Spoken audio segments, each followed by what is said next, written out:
Hello friends, स्वागत है आप सभी का हमारे इस फ्रेश न्यू वीडियो पे। आज का टॉपिक है हॉस्पिटल एक्वायर्ड इन्फेक्शन, जो कि इंक्लूडेड है माइक्रोबायोलॉजी सब्जेक्ट में।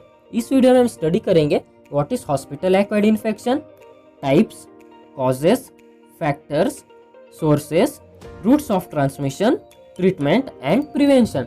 फ्रेंड्स, वीडियो स्टार्ट करने से पहले मैं आपको बता दूं कि फार्माकोलॉजी सब्जेक्ट में जितने भी मेन टॉपिक्स है उस पर हमने ऑलरेडी वीडियो अपलोड कर दी है, जो कि हमने एग्जाम पॉइंट ऑफ व्यू से बनाई थी। आपको अगर वो वीडियो देखनी है तो आपको हमारे चैनल के पेज पे जाना होगा और वहाँ पे आपको प्लेलिस्ट का ऑप्शन दिखेगा। प्लेलिस्ट के अंदर आपको फार्माकोलॉजी की प्लेलिस्ट दिखेगी, जिसके अंदर सारे वीडियोस अपलोड कर दिए हैं। अगर आप इंटरेस्टेड है तो आप जाके देख सकते हैं। तो बिना टाइम वेस्ट किए वीडियो को करते हैं स्टार्ट। हॉस्पिटल एक्वायर्ड इन्फेक्शन और nosocomial infection are defined as infection developing in patient after admission to the hospital which were neither present nor in incubation at the time of hospitalization.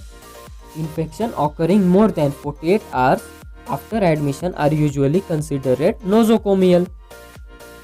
Hospital acquired infection, जिसे nosocomial infection भी बोला जाता है, इसमें क्या होता है, patient hospital में जाता है या हॉस्पिटल में एडमिट होता है। उसके बाद अगर उसे किसी भी प्रकार का इन्फेक्शन होता है जो कि उसे हॉस्पिटल में आने से पहले या हॉस्पिटल में एडमिट होने से पहले नहीं था, हॉस्पिटल में एडमिट होने के बाद उसे वो इन्फेक्शन हुआ है, उसे हॉस्पिटल एक्वायर्ड इन्फेक्शन कहा जाता है। हॉस्पिटल एक्वायर्ड इन्फेक्शन नाम से पता चल रहा है ऐसा इन्फेक्शन जो कि हॉस्पिटल में एक्वायर्ड हुआ है। एक एग्जाम्पल लेते हैं कि एक पेशेंट है जिसे हाई फीवर है और वो हॉस्पिटल में चेकअप करने के लिए आता है और डॉक्टर उसे एडमिट करते हैं, सलाइन लगाते हैं, और उसके बाद उसे अगर टीबी का इन्फेक्शन हो जाता है जो कि उसे पहले नहीं था, हॉस्पिटल में एडमिट होने के बाद हुआ है। कॉजेस बहुत सारे हो सकते हैं, वहाँ पे ठीक से स्टराइल नहीं किया गया है हॉस्पिटल, उस वजह से भी हो सकता है एंड एक्सेट्रा। तो उस वजह से उसे टीबी का इन्फेक्शन हो गया, तो उसे हॉस्पिटल एक्वायर्ड इन्फेक्शन कहा जाता है। समझे आप? Next point is infection occurring more than 48 hours after admission are usually considered nosocomial. ये जो हॉस्पिटल एक्वायर्ड इन्फेक्शन है, जिसे नोजोकोमियल इन्फेक्शन बोला जाता है, ये अब हम कब कंसिडर करते हैं कि ये इन्फेक्शन हॉस्पिटल एक्वायर्ड इन्फेक्शन है? जब पेशेंट एडमिट होता है और एडमिट होने के 48 आवर्स के बाद उससे इन्फेक्शन होता है, तो हम उसे नोजोकोमियल कंसिडर करते हैं। अब बात करते हैं टाइप्स के बारे में। उसमें फर्स्ट आता है यूटीआई, मतलब urinary tract infection. 80% of hospital acquired infection associated with catheterisation. जो हॉस्पिटल एक्वायर्ड इन्फेक्शन है उसका 80% जो इन्फेक्शन होता है वो कैथेटराइजेशन प्रोसेस के वजह से ही होता है। कैथेटराइजेशन जानने से पहले हम जानते हैं कि कैथेटर क्या होता है। आपको स्क्रीन पर एक इमेज दिख रही होगी जिसमें आपको एक ट्यूब दिख रही होगी, इसे कैथेटर बोलते हैं। और एक कैथेटर को हमारे बॉडी के कैविटी में इंसर्ट करने के प्रोसेस को कैथेटराइजेशन बोलते हैं। ये कैथेटर क्यों यूज़ किया जाता है? ये यूरिनरी प्रॉब्लम्स में यूज़ किया जाता है। किसी पेशेंट को अगर यूरिन का प्रॉब्लम है, यूरिन लीकेज हो रहा है, तो उस समय क्या किया जाता है, उस समय ये इंसर्ट किया जाता है कैथेटर, जिस वजह से, और एक बैग लगाई जाती है, यूरिनरी बैग, जिसके अंदर यूरिन स्टोर होता है, उसे कैथेटराइजेशन प्रोसेस बोलते हैं। ये इन्फेक्शन क्यों होता है? इसके बहुत सारे रीजंस है। उसमें से एक रीज़न मैं आपको बताता हूँ कि जो मेडिकल स्टाफ होता है, जैसे कि डॉक्टर्स, नर्सेस एक्सेट्रा, तो ये ठीक से प्रिकॉशन नहीं लेते, इस वजह से हो सकता है। जैसे कि स्टरलाइजेशन ठीक से नहीं किया है, इस वजह से हो सकता है। और भी बहुत सारे रीजंस है। नेक्स्ट टाइप है नोजोकोमियल निमोनिया। नोजोकोमियल का मतलब तो आपको पता है, हॉस्पिटल एक्वायर्ड इन्फेक्शन। और निमोनिया मतलब कि जो लंग्स होते हैं हमारे, उसके अंदर जो एयर सैक्स होते हैं वो पस से फिल हो जाते हैं, जिस वजह से ब्रीदिंग में प्रॉब्लम आती है। नोजोकोमियल निमोनिया का तो मतलब अभी आपको पता चल ही गया होगा, मतलब कि हॉस्पिटल में हुए वाला निमोनिया। तो ये पॉइंट फर्स्ट क्या कहता है कि most affected group is patient on ventilator. मतलब कि जितने भी पेशेंट्स वेंटिलेटर पे होते हैं उनमें ज़्यादा चांसेस होते हैं नोजोकोमियल निमोनिया के। क्यों? क्योंकि वेंटिलेटर का शायद से स्टरलाइजेशन ठीक से नहीं किया है, इस वजह से, और भी बहुत सारे रीजंस है। Caused bye Haemophilus influenza Streptococcus pneumonia.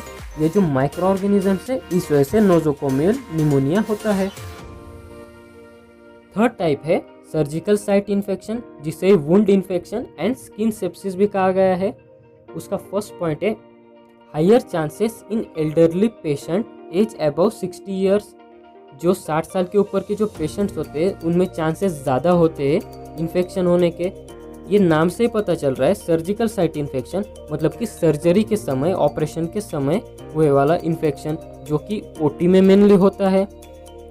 Infection usually acquired during operation from air, medical equipments, surgeon और अदर स्टाफ। ये जो इन्फेक्शन है ये कब होता है? ये ऑपरेशन के दौरान होता है। ये एयर की वजह से भी हो सकता है अगर ओटी ठीक से स्टेराइल नहीं की है, या फिर मेडिकल इक्विपमेंट्स जो होते हैं जो कि ऑपरेशन में यूज़ किए जाते हैं अगर वो ठीक से स्टेराइल नहीं किए गए हैं तो उस वजह से भी होता है। सर्जन अगर ठीक से प्रिकॉशन नहीं लेता है, मतलब कि जो भी गाउन वगैरह पहनना, स्टेराइल वगैरह जो भी प्रिकॉशंस होते हैं स्टाफ ने भी लेना, वो अगर ठीक से नहीं ले पाते तो इस वजह से भी ये इन्फेक्शन होता है। Caused by E coli, enterococcus and staphylococcus etcetera. ये जो माइक्रो ऑर्गेनिजम्स है ये सर्जिकल साइट इन्फेक्शन को कॉज करते हैं। Next type is skin and soft tissue infection. Examples है ulcers, burns and bed sores. ये जो skin and soft tissue infection है ये कौन कॉज करता है, कौन सा बैक्टीरिया कॉज करता है? ये स्टेफाइलोकोकस ऑरियस कॉज करता है। Next is gastroenteritis caused by rotavirus in childrens. जो छोटे बच्चे होते हैं उनमें ये गैस्ट्रोएंटेराइटिस होता है, और ये क्यों होता है? ये रोटा वायरस की वजह से होता है। इसके सिम्टम्स है डिहाइड्रेशन होना, वोमिटिंग की फीलिंग आना, जिसे नोजिया भी बोलते हैं, एंड एक्सेट्रा। इसलिए कहा जाता है कि छोटे बच्चों को जब तक ज़रूरत नहीं है तब तक हॉस्पिटल में नहीं ले जाया जाता। Next type is sinusitis. Sinusitis क्या है? Inflammation of sinus. साइनस क्या है? साइनस एक कैविटी है जो कि नेजल पैसेज के अराउंड पाई जाती है, जिसमें अगर इन्फ्लामेशन हो जाता है तो उसे साइनोसाइटिस कहा गया है। And the last type is endometritis, infection of female reproductive organs following child birth. Child birth के समय अगर इन्फेक्शन होता है फीमेल रिप्रोडक्टिव ऑर्गन्स में, उसे एंडोमेट्राइटिस कहा गया है। अब बात करते हैं कॉजेस के बारे में। उसमें फर्स्ट आता है ए प्रोलॉन्ग हॉस्पिटल स्टे, मतलब कि अगर कोई पेशेंट ज़्यादा समय तक हॉस्पिटल में रुकता है तो इस वजह से उसे हॉस्पिटल एक्वायर्ड इन्फेक्शन होने के चांसेस बढ़ जाते हैं। Second is severity of underlining illness, मतलब कि किसी पेशेंट को अगर पहले से ही कौन सा इन्फेक्शन हुआ है, कौन सी डिसीज़ हुई है, तो उसमें सिवेरिटी बढ़ जाती है इलनेस की। Third cause is compromised nutritional और इम्यून स्टेटस, मतलब कि किसी पेशेंट की अगर इम्यूनिटी कमज़ोर है तो इस वजह से भी उसे हॉस्पिटल एक्वायर्ड इन्फेक्शन हो सकता है। Fourth is use of indwelling catheters. Screen पर आपको एक पिक्चर दिख रहा होगा, ये इंडवेलिंग कैथेटर का पिक्चर है। इंडवेलिंग कैथेटर यूज़ करते समय जो प्रिकॉशंस लेने चाहिए अगर वो ठीक से नहीं लिए जाते, इस वजह से हॉस्पिटल एक्वायर्ड इन्फेक्शन हो सकता है।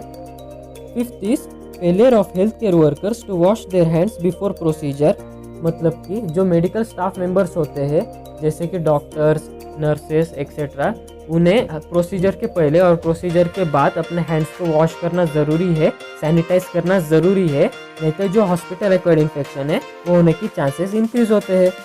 And the last is prevalence of antibiotics resistance bacteria from the over use of antibiotics. अगर कोई पेशेंट एंटीबायोटिक्स का ओवर यूज़ कर लेता है, ओवरडोज हो जाता है, इस वजह से क्या होता है, जो बैक्टीरिया होता है वो एंटीबायोटिक रेजिस्टेंस तैयार कर लेता है।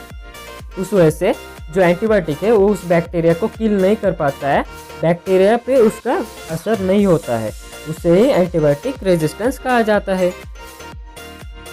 अब बात करते हैं फैक्टर्स इंड्यूसिंग HAI। उसमें फर्स्ट आता है age, neonate and elderly. Neonate का मतलब होता है न्यूबॉर्न चाइल्ड, एंड एल्डरली, इनमें क्या होता है, जो रिस्क होता है HAI होने का वो ज़्यादा होता है। Second is susceptibility, hospitalise patient with pre existing disease like diabetes, HIV etcetera. जो पेशेंट्स होते हैं जो एडमिट होते हैं उनमें अगर कोई ऐसे पेशेंट है जिनको डायबिटीज़, HIV ऐसे डिसीजेस है, तो उस वजह से क्या होता है, इनमें रिस्क बढ़ जाता है हॉस्पिटल एक्वायर्ड इन्फेक्शन होने का, क्योंकि उनकी इम्यूनिटी सिस्टम थोड़ी सी वीक हो जाती है। थर्ड इज इन्फेक्टेड पेशेंट, अगर कोई पेशेंट इन्फेक्ट है और वो अगर नॉर्मल पेशेंट के कांटेक्ट में आ जाता है तो इस वजह से उससे भी इन्फेक्शन हो सकता है। तो ज़रूरी है कि इन्फेक्टेड पेशेंट को आइसोलेट किया जाए। फोर्थ इज हॉस्पिटल एनवायरनमेंट, मतलब कि अगर हॉस्पिटल में क्लीनलीनेस नहीं होगा तो इस वजह से भी इन्फेक्शन होगा। Fifth is surgical and diagnostic procedures, example endoscopic tubes, catheterisation etcetera. ये जो प्रोसीजर्स होते हैं इनमें अगर ठीक से स्टरलाइजेशन का यूज़ नहीं किया जाता है और जो भी प्रिकॉशन है वो नहीं लिए जाते तो इस वजह से भी हो सकता है HAI। And the last is drug resistance. अब बात करते हैं sources of hospital acquired infection के बारे में। उसमें फर्स्ट आता है endogenous. In case of endogenous infection we became infected with our own bacteria, our own microflora. Endogenous में क्या होता है कि जो हमारे स्किन पे जो बैक्टीरियाज होते हैं या फिर हमारे जो बॉडी में होते हैं, स्टमक में जैसे कि इकोलाई होता है, स्किन पे स्टेफाइलोकोकस होता है, तो ये हमें नॉर्मली इन्फेक्ट नहीं करते। और जब हमारी इम्यूनिटी कमज़ोर हो जाती है तो उस समय ये हमारे बॉडी पे अटैक करते हैं जिस वजह से हमें इन्फेक्शन होता है। सेकेंड इज एक्सोजीनियस सोर्सेस, मतलब एक्सटर्नल कॉजेस। उसमें फर्स्ट आता है पेशेंट एंड स्टाफ। अगर कोई पेशेंट इन्फेक्टेड है और अगर वो दूसरे नॉर्मल पेशेंट के कांटेक्ट में आ जाता है तो इस वजह से क्या होता है, वो नॉर्मल पेशेंट भी इन्फेक्ट हो जाएगा। तो इस इन्फेक्टेड पेशेंट को आइसोलेट करना ज़रूरी है। And second is staff. अगर स्टाफ ठीक से प्रिकॉशन नहीं लेता है तो इस वजह से भी इन्फेक्शन हो सकता है। Second is environment objects. Environment object का क्या मतलब हुआ कि हॉस्पिटल का एनवायरमेंट। उसमें फर्स्ट आता है इनएनिमेट ऑब्जेक्ट, जिसे फोमाइड भी कहा जाता है। उसके अंदर आता है hospital bed, blanket, needle, food, floor and water and etcetera.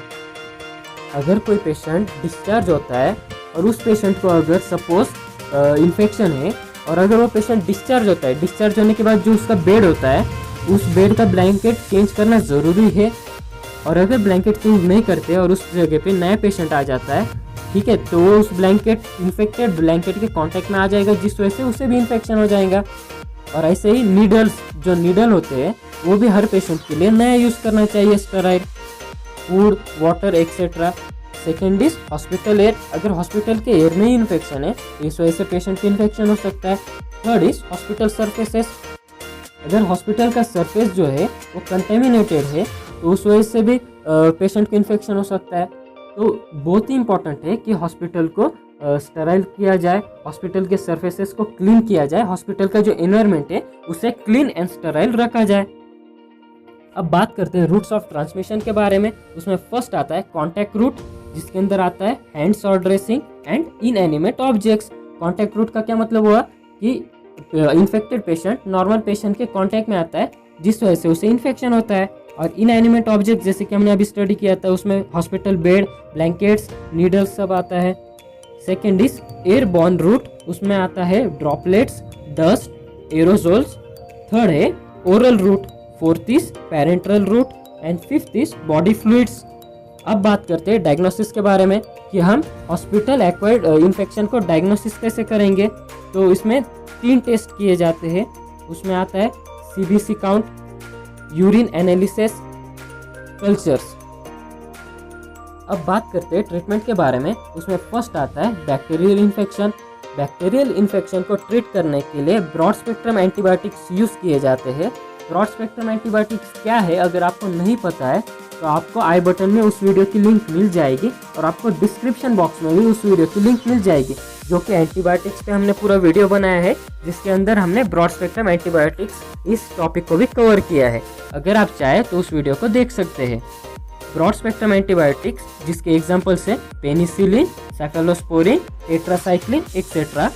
Second है फंगल इन्फेक्शन। फंगल इन्फेक्शन को ट्रीट करने के लिए एंटी फंगल मेडिसिन यूज किए जाएंगे। उसके एग्जाम्पल्स है एम्फोटेरिसिन बी, निस्टेटिन एक्सेट्रा।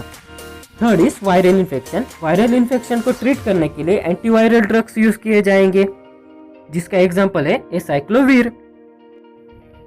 अब बात करते हैं प्रिवेंशन के बारे में। एग्जाम्स में ये क्वेश्चन बार बार पूछा गया है कि right about prevention of hospital acquired infection. तो इस क्वेश्चन के लिए आप प्रिपेयर रहिएगा, इसका आंसर इस वीडियो में कवर हो जाएगा। उसमें आता है first point, screening the ICU to see if the people with HAI needs to be isolated, identifying the type of isolation needed which can help to protect others और reduce chances of further infection. ये 2 point क्या कहते हैं कि infected patient जो है उन्हें isolate कर दीजिए, जिस वजह से उनका जो इन्फेक्शन है वो किसी और पेशेंट में, किसी और स्टाफ मेंबर में ट्रांसमिट नहीं होगा। Next point is observing hand hygiene which involves washing hand before and after touching people in the hospital. ये पॉइंट क्या बोलता है कि जो मेडिकल स्टाफ होते हैं उन्हें पेशेंट को हाथ लगाने से पहले और हाथ लगाने के बाद जो हैंड से उसे वॉश करना चाहिए, इन शॉर्ट हैंड को सैनिटाइज करना चाहिए। Next point is wearing appropriate gear including gloves, gowns and face protection. जो स्टाफ होता है मेडिकल स्टाफ, उन्हें पेशेंट को चेक करते समय ग्लव्स और गाउन्स और फेस प्रोटेक्शन ज़रूरी है, जो कि स्टेराइल होना चाहिए। Next point is cleaning surfaces properly with recommended frequency. जो हॉस्पिटल के जो सर्फेसेस होते हैं उन्हें सैनिटाइज करना ज़रूरी है, उन्हें क्लीन करना ज़रूरी है, जिससे कि इन्फेक्शन स्प्रेड ना हो। Next point is making sure rooms are well ventilated. मतलब रूम में हवा उजास होनी चाहिए, जो एयर है वो रूम में अच्छे से सर्कुलेट होना चाहिए, घुटन सा नहीं होना चाहिए। Next point is to reduce risk of UTIs, urinary tract infection. उसमें फर्स्ट पॉइंट है follow the aseptic insertion technique to minimise infection. इसका क्या मतलब है कि एसेप्टिक इंसर्शन का मतलब है कि इंसर्ट करते समय किसी भी प्रकार का कंटेमिनेशन नहीं होना चाहिए, उसे एसेप्टिक इंसर्शन बोला जाता है, जिस वजह से जो इन्फेक्शन का जो रिस्क है वो बहुत ही कम हो जाता है, मिनिमाइज हो जाता है। Second is insert catheters only when needed and remove when no longer needed. मतलब कि जो कैथेटर्स है उनका अगर हाईली यूज़ करना ही है लास्ट स्टेज, तभी उनका यूज़ कीजिए, तभी उन्हें इंसर्ट कीजिए, और जब उसका यूज़ ख़त्म हो जाए तभी उसे वैसे रहने मत दीजिए, उसे निकाल लीजिए। Third point is change catheters और bag only when medically inserted. बार बार जो बैग होती है, कैथेटर बैग, यूरिनरी बैग जिसे बोलते हैं, वो बार बार चेंज ना करे, जब मेडिकली ज़रूरत है तभी वो चेंज करे। And the last and very important note is hospitals have sanitation protocol regarding uniforms, equipment, sterilisation, washing and other preventive measures through hand washing or use of alcohol rubs by all medical personnel before and after each patient contact is one of the most effective ways to prevent nosocomial infection। मतलब कि hospital का एक protocol होता है, rules and regulations होते हैं, जो कि यही कहता है कि अगर आपको इन्फेक्शन को प्रिवेंट करना है, ट्रांसमिट नहीं होने देना है, तो सबसे इम्पोर्टेंट और सबसे प्रिवेंटिव मेथड जो है वो यही है कि जो मेडिकल प्रोफेशनल्स होते हैं, मेडिकल स्टाफ होते हैं, उन्हें हर एक पेशेंट को टच करने से पहले और टच करने के बाद हैंड वॉश करना चाहिए, सैनिटाइज करना चाहिए, तभी जो इन्फेक्शन है वो ट्रांसमिट नहीं होगा। बस फ्रेंड्स, आज की वीडियो में इतना ही। अगर वीडियो लगी हो यूजफुल तो वीडियो को कर दो लाइक, और मुझे सपोर्ट करने के लिए कर दो चैनल को सब्सक्राइब। मिलते हैं नेक्स्ट वीडियो में, तब तक के लिए गुड बाय, स्टे सेफ।